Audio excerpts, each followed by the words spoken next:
Good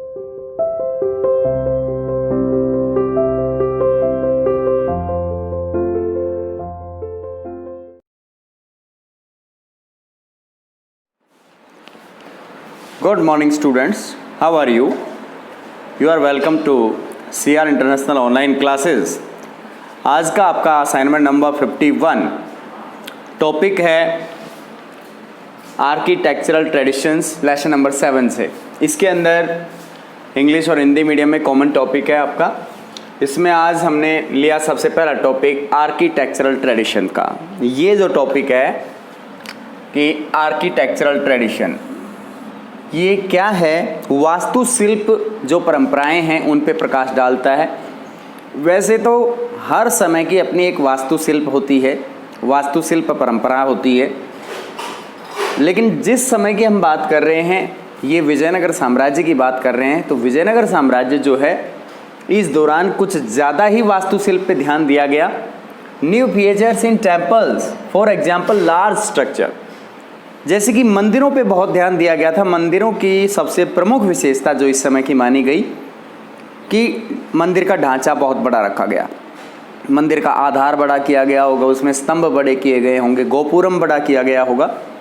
तो ये कुछ चेंजमेंट किए गए इस समय जो वास्तव में ही काबिल तारीफ है।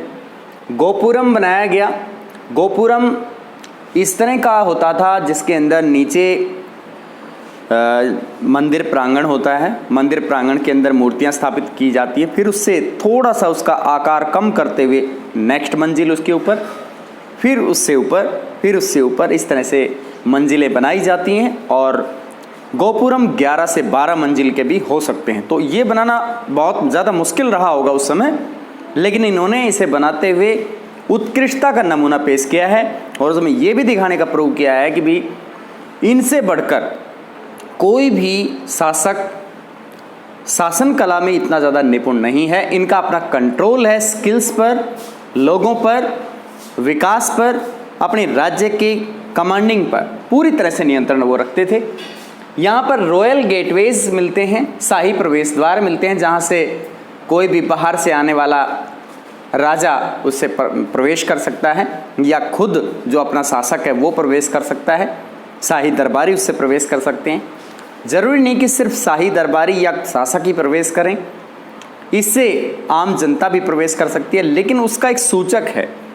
ये प्रवेश द्वार बहुत ही ज़्यादा ऊंचाई इनकी होती थी, यानी इनके हाइट काफ़ी रखी जाती थी और इस बात का ये प्रूव करती थी कि हमारा जो विजयनगर साम्राज्य है वो अजेय साम्राज्य है और आसपास के साम्राज्यों के लिए एक अनुकरणीय उदाहरण है। इसके बाद है central shrine signal the presence of temple.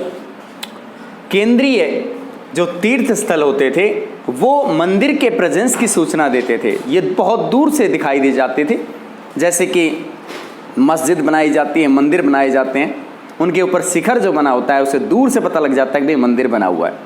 हम किसी भी गांव के पास से निकलते हैं तो हमें मंदिर की चोटी दिखाई पड़ जाती है। ठीक इसी तरह का यहाँ पे किया गया। केंद्रीय जो तीर्थ स्थल होता था सबसे ज़्यादा ऊंचा रखते थे उसे, बाकी तीर्थ स्थलों को उनसे छोटा।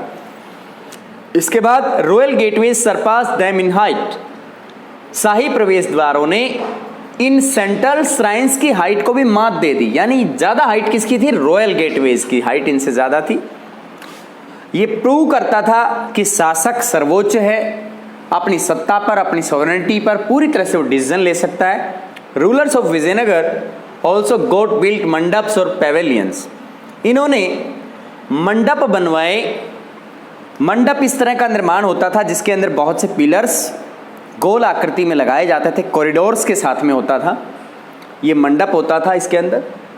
Pillared corridors that ran around the shrines, ये इसी को डिफाइन किया गया है मंडप पेवेलियंस को, जिसके अंदर स्तंभ, बहुत से खंबे लगे होते थे, कॉरिडोर साथ में होता था और वो श्राइन जो है तीर्थ स्थल के चारों तरफ बना होता था। तो ये ऐसे ही उत्कृष्ट वास्तुशिल्प किसी भी अन्य समय की अगर हम उदाहरण लें या चेक करें तो वहाँ पे ये चीज़ नहीं मिलती है। इसके बाद 2 मेन टेम्पल्स इस समय की देन जो मानी जाती है, Virupaksha temple and the Vitthal temple. तो जो विरूपाक्ष टेम्पल है वो सदियों पहले बन गया था, 9वीं से 10वीं सदी में ये बन गया था, लेकिन विट्ठल टेम्पल इसी समय पर बना। विजयनगर साम्राज्य, जो कृष्णदेव राय शासक थे, उन्होंने इसे बनवाया। Krishnadeva Raya built a hall in the front of shrine, तीर्थ स्थल के बिल्कुल फ्रंट में एक हॉल बनवाया, और उसका मतलब ये था कि जो राज सिंहासन की इस तरह के धार्मिक स्थल तक सीधी पहुंच है, किसी को मीडिएटर रखने की जरूरत नहीं है। चैरियट स्ट्रीट, यहाँ पे रथ गलियाँ होती थी, paved with slabs of stone, और इन रथ गलियों को गोपुरम से जोड़ा जाता था, प्रवेश द्वारों से जोड़ा जाता था, शाही प्रवेश द्वारों से। इनको पत्थर की स्लैब्स से बनाई हुई सड़कों से अटैच किया जाता था। ये आपका पहला टॉपिक पूरा होता है। सेकंड है सिटी ऑफ विक्ट्री। विजयनगर को हम एक ऐसा शहर मानते हैं जो विजयों का शहर है। बहुत ज़्यादा इसके शासकों ने अपने आसपास के इलाके को जीत करके क्षेत्रफल को काफ़ी आगे बढ़ाने का प्रयास किया। इनका हमेशा ही कंपटीशन रहता था, ये अपने पड़ोसी राष्ट्र से हमेशा कॉम्पीट करते रहते थे। जैसे कि साउथ के अंदर ये दक्कन के सुल्तानों से अपना कंपटीशन रखते थे, उनसे आगे निकलने का प्रयास करते थे, उनको बहुत से युद्धों में मात भी दे चुके थे। इनके कुछ शासक बहुत ही कूटनीतिक रूप से बहुत ही चालाक और होशियार निकले। उड़ीसा के गजपति शासक से भी इनकी नहीं बनती थी, वहाँ तक इन्होंने अपनी सीमाएं फैला रखी थी।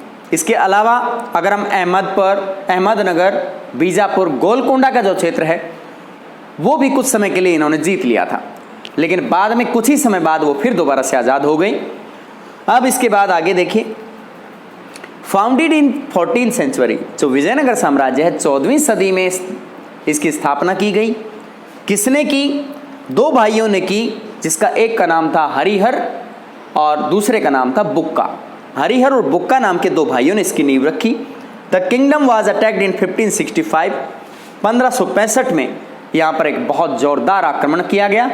इस शहर को पूरी तरह से जड़ से उखाड़ फेंका गया, यानी बिल्कुल नष्ट भ्रष्ट कर दिया, प्लंडर्ड, रोंद डाला इसे। Hampi was derived from the name of local mother Pampa देवी।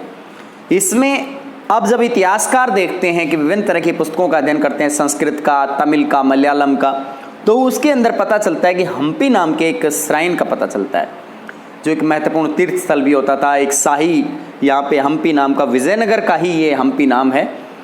जो हम्पी नाम है यह पंपा देवी नामक एक स्थानीय देवी के नाम से निकला है। और ये कैसे पता चला कि भी हम्पी इसी का नाम है?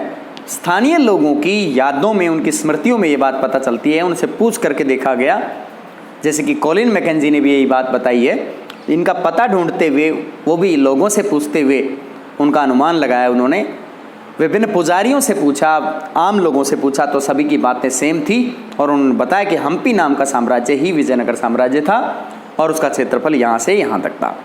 इसके बाद हमने सिटी ऑफ विक्ट्री में और हम क्या बता सकते हैं कि ये जो साम्राज्य था, इसने बहुत ज़्यादा युद्ध लड़े और अपने साम्राज्य का विस्तार किया। इसका सबसे प्रसिद्ध शासक कृष्णदेव राय था और इसके शासक अपने आप को राय की उपाधि देते थे। इसके बाद इनिशियल हिस्ट्री ऑफ विजयनगर, हमने इसकी शुरुआती, विजयनगर की शुरुआती कुछ इतिहास पे प्रकाश डालना है। Founded by two brothers Harihara and Bukka, जो कि अभी मैंने बताया, हरिहर और बुक्का नामक दो भाइयों के द्वारा इसकी नींव रखी गई। Number of people speaking different languages, इस साम्राज्य के लोग विभिन्न भाषाएं बोलते थे। जैसे कि वहाँ की क्षेत्रीय भाषाएं हैं, तमिलनाडु की तमिल भाषा है, आंध्र प्रदेश की तेलुगु है, केरला की मलयालम है। इस तरह की क्षेत्रीय भाषाएं, अलग अलग भाषाएं बोलने वाले लोग वहाँ पे थे। इसके अलावा कर्नाटक के अंदर कन्नड़ भाषा बोली जाती है, तो वो भी इस क्षेत्र के अंदर इनका विस्तार था। एंड फॉलोइंग डिफरेंट रिलीजन्स, और वे अलग अलग धर्मों का पालन भी करते थे, उनके अनुयायी भी अलग अलग धर्मों के थे। इसके बाद number of people speaking different languages, ये बताया गया। इसके बाद कॉम्पिटेड with Gajapati rulers and sultan Deccan, चोल्स इन तमिलनाडु, होयसाल्स इन कर्नाटका। इन्होंने कंपटीशन किया गजपति शासकों के साथ में और उनसे आगे निकलने की कोशिश की। दक्षिण के अंदर सुल्तानों से इनका कंपटीशन रहा, उनसे आगे निकलने की कोशिश की और इनके अनुकरण पर चोल शासक तमिलनाडु के अंदर जिस नीति पर विजयनगर साम्राज्य काम कर रहा था, उसी नीति को इन्होंने आगे बढ़ाया। उसी तरह से मंदिरों के निर्माण आगे कराते रहे, उसी तरह के गोपुरम बनवाते रहे और उनकी परंपरा को आगे बढ़ाया। इसी तरह से होयसाल जो कर्नाटक के शासक रहे हैं, उन्होंने भी विजयनगर साम्राज्य के इन शासकों का अनुकरण किया।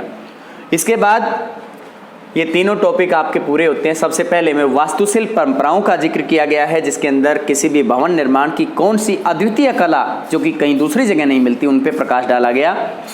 दूसरे के अंदर सिटी ऑफ विक्ट्री के बारे में बताया गया, विजयनगर विजयों का शहर क्यों कहा जाता है, इसमें जो होने वाला युद्ध है उससे क्या प्रभाव पड़ा, हम्पी क्यों कहा जाता है इसे, ये वहाँ के स्थानीय लोगों की जो यादों में इस चीज़ का पता चलता है। और कुछ इतिहासकारों ने विभिन्न तरह के लेख अकाउंट्स जो हैं या फिर जो ट्रैवलर्स के अकाउंट्स हैं उनसे भी इस चीज़ को पता लगा लिया है।